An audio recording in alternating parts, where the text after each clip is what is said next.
Nak kurus dan sihat? Jadi hari-hari makan sayur rebus tanpa minyak?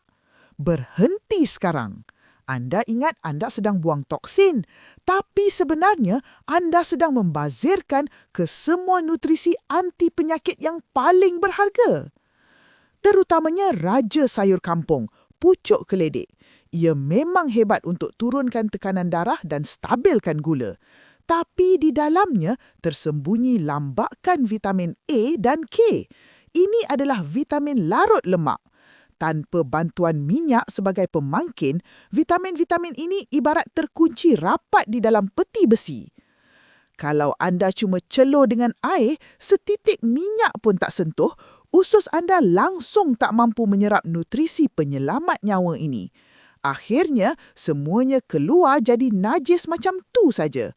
Bukan saja mudah kena sembelit, malah tekanan darah dan gula pun tak terkawal. Makan sayur bulat-bulat macam tu, semuanya sia-sia. Nak nutrisi berganda? Kuncinya pada langkah ini.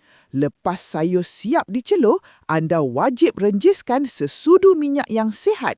Contohnya minyak zaitun dara, extra virgin, minyak bijan ataupun minyak berkhasiat tinggi seperti minyak sea buckthorn.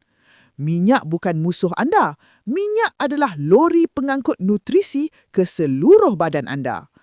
Makan minyak yang betul barulah dinamakan amalan penjagaan kesihatan tahap tinggi. Malam ni, titiskan sedikit minyak pada sayur anda. Ikuti saya, jom rungkai formula kehidupan.